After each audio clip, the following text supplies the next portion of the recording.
Alright folks, Expedition 33, we need to talk about this. I was not expecting anything massive out of playing this game if I'm being completely honest. This game has been blowing up everywhere online since its release. It comes from a very tiny studio called Sandfall Interactive, but what they've made here is something special. Something that's got real heart. From the moment that you boot this game up, it's pretty obvious that you're in for a bit of a unique experience. The game throws you into the land of the continent, a place where something always feels slightly off. It's very dramatic and maybe a bit too deep in its own lore where you can get very lost in all of it, but the payoff is definitely worth it. You step into the very capable shoes of Gustav as you join Expedition 33, a group on a mission to breaking the cycle that's tearing through the people of Lumiere, and regardless of what part of the adventure you're on, you're going to have a fantastic time. Now, I'm not super into these turn-based games, my resume is not long in this department. I've played your Final Fantasies, your Personas, but we're talking in the most mainstream examples. This game is the exception to the rule. I almost feel like there wasn't enough combat in this game for me, and don't get me wrong, there's plenty of it, but that's just how great it does feel to play this game on a mechanical level. And the story is planned out extremely well, which was quite surprising because I don't necessarily get shocked when playing the story in video games anymore. Gustav and his foster sister Mayal carry the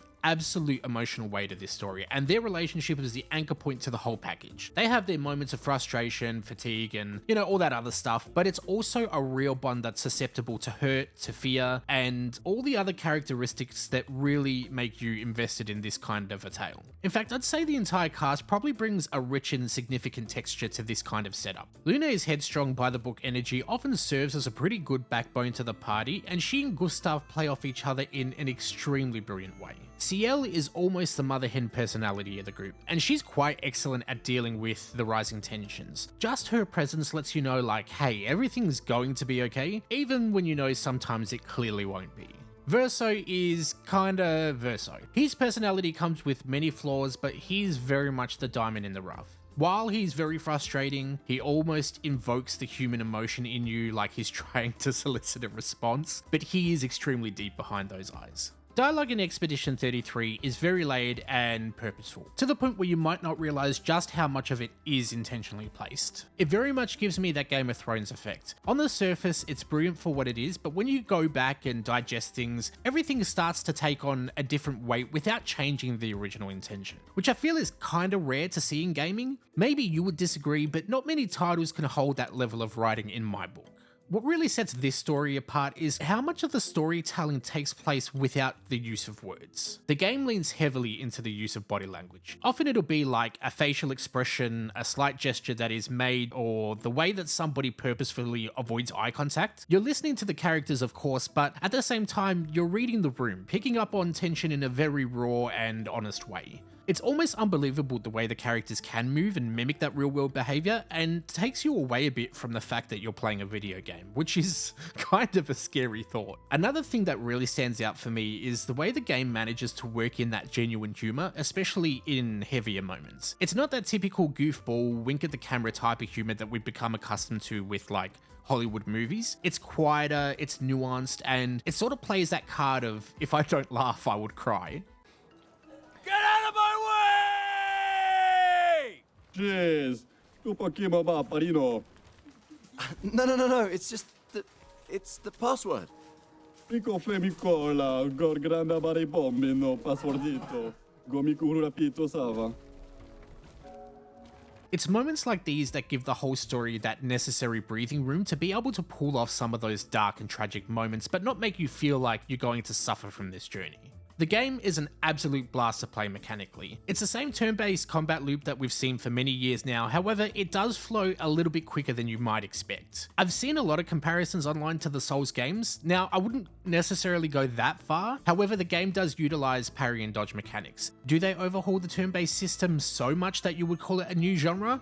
No, definitely not. However, it is super engaging, and there's enough new additions or modifiers to the formula that it ends up feeling extremely fresh. And every party member comes with their own little gimmick, and the fun part is how can you build around that gimmick and how can you sort of negate their weaknesses with, certain builds. Saying that, the parry and dodge system is the exact same one that you're already used to. You can dodge enemy attacks, which has a bit more of a graceful timer. However, parrying is more difficult to get down, also more useful. But the pure enjoyment on getting the parry system down is pretty much the same for the Souls games. Every enemy has different mechanics, different timers, and certainly different fake outs. And you will need to learn the dance over and over, and just like those games, there's a huge amount of mob varieties. So you will need to learn a lot of the patterns if that's the way you're going to play, especially on those harder difficulties. So in consideration, maybe a Soulsborne comparison is sort of okay. Beyond the core combat, there are some few extra systems that will open the adventure up as far as character building, and that's probably where a lot of the replayability will come for most people, and of course, the game does have New Game Plus, so there's that as well. Throughout the game, you'll acquire and level up pictos, which are items that you can equip that completely shift how you build up your roster. Some are defensive uses, some are offensive, and some are just weird little niche items for certain builds, but they do all stack in various ways. As you level them, you'll eventually get the option to use them as permanent buffs, but early on you can only load 1 or 2 at a time, so you've got to be pretty selective in the way that you start building when you do start the game for the first time.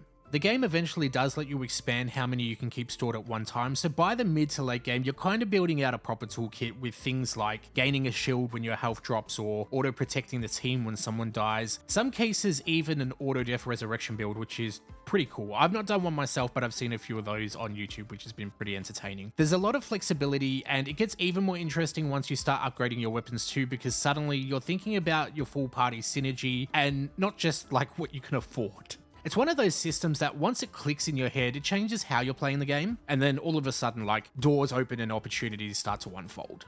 Now, combat can be tense, but it does feel extremely clean. It's not holding your hand throughout the entire journey, but it's not extremely difficult either. I feel like the game could have been a bit more selective on how they tuned the multiple difficulties. For example, I ended up getting to New Game Plus level 4 and did play on extreme difficulty settings, and it still didn't really feel like I was panicking all too much, with the exception of maybe 3 or 4 key boss fights. Especially once you start gearing up properly and doing the side content / collecting all of the pictos, you do end up feeling maybe a bit stronger than you would like. Unless you absolutely love steamrolling your enemies, then that's pretty much all that's going to happen towards the mid to late game. I definitely could get another 4 playthroughs out of maybe 1 or 2 more difficulty settings if they were added as maybe a free update. So Sandfall, if you're listening, I would love to replay your game again. Now, the sound design in the game is where all my credit goes. This music is well thought out, and it absolutely drop-kicked me in the chest.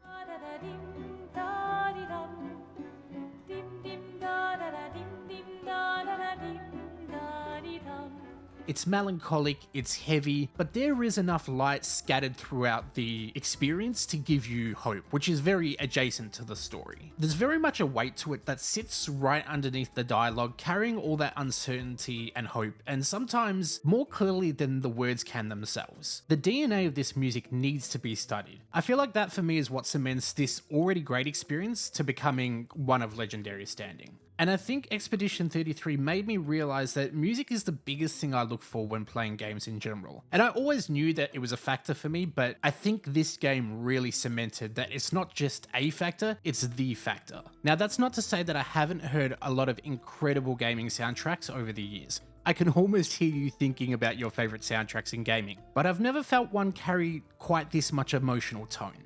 Sandfall put the sound design right at the center, and everything else absolutely just orbits around that. Which is a pretty good decision because the world of Expedition 33 is hauntingly beautiful. It feels off-kilter in a very specific way, and there is always something pretty unsettling in the air. The game's built around very detailed handcrafted zones that connect through sort of like a JRPG overworld map, which lets the developers go pretty hard with the detail in each zone. The world isn't huge, but it's very dense and vertical. Everything looks beautiful, and each area represents a different theme of the story, which is a really neat idea. One really frustrating aspect of the game is the map. It's very challenging to navigate and feels more complicated than it needs to be. I did end up downloading a mod to make it more usable with the mouse and keyboard, but even with the controller, it didn't really feel all that fantastic. It's not really enough to put a stain on the experience, but it does stand out a huge deal simply because the rest of the game is just really that polished.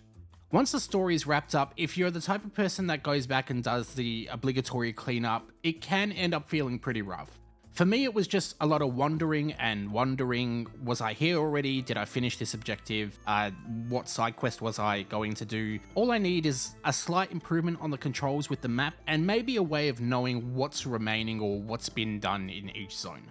The game's really good at crafting the set pieces, but once you're left to go find those loose ends, it loses a bit of its clarity. Not because the content isn't worth seeing, it completely is, but because the process of getting to it makes you not want to do it. Which for me was a massive shame, because between the optional bosses that'll completely destroy you and the platforming puzzles, it can feel like a different genre of game entirely, which is really hard to do after playing for 30 odd hours. And there's more than plenty incentive to do a lot of that random stuff, especially if you're into cosmetics. For a 6-person party, only 3 playable mind you, there's a surprising amount of customization, but the friction in how you find that stuff isn't really that amazing. Now, with the scope of releases having the massive issues that they do in this generation of gaming, technical performance always has to be a subject of discussion, right? So this game performed extremely well, at least it did in my case. In my multiple playthroughs, I didn't suffer a single crash. There was probably single-digit instances of when I experienced frame drops. I would say the biggest one was probably when I booted up the game the first time. It sort of needed a second to sort itself out, but you can tell that this game was quality tested each way until Sunday. It's a very impressive title for a first-time release from a breakout studio, and it really is just evidence of the kind of talent that they must have among their staff. Hopefully this signals to another Larian Studios in the making, because if there's one thing the gaming world needs, it's more people like that. This game is an absolute mastercraft at work. I don't go for the whole 10 out of 10 thing, but this probably is as close as a game could get for me. I'm going to think very deeply about this title for many years to come, and I'm someone who's kind of one foot in, one foot out when it comes to the turn-based RPGs, as I mentioned before. This is an extremely welcoming experience. The beauty on display here is very much the iceberg effect. The world is constructed with a lot of thought, and the story throws you through an absolute loop. Even when you think you know what's happening, you really don't. If you're burnt out, if nothing's been clicking lately, give this one a shot. Support the wonderful devs. I'm not one of those Game of the Year types, but I really hope Expedition does get the recognition it deserves. Sandfall deserves their flowers. This game broke me in so many moments and then put me back together, and somehow it made me feel good again. They absolutely smacked this out of the park, so kudos to them. Now, does that mean it's not without issues? Certainly not. There are problems here, especially if you look close enough. However, you can't undersell what a massive achievement this is. If you've made it this far, thank you for tuning in. Like and subscribe if you want more of this kind of thing. It really does help me make content like this and sharing these kind of experiences. I still have a lot more that I want to say about Clair Obscur Expedition 33, so keep an eye out for that if that's your kind of thing. Until then, take care, play something that breaks you a little, and something that you will love a lot. See you next time.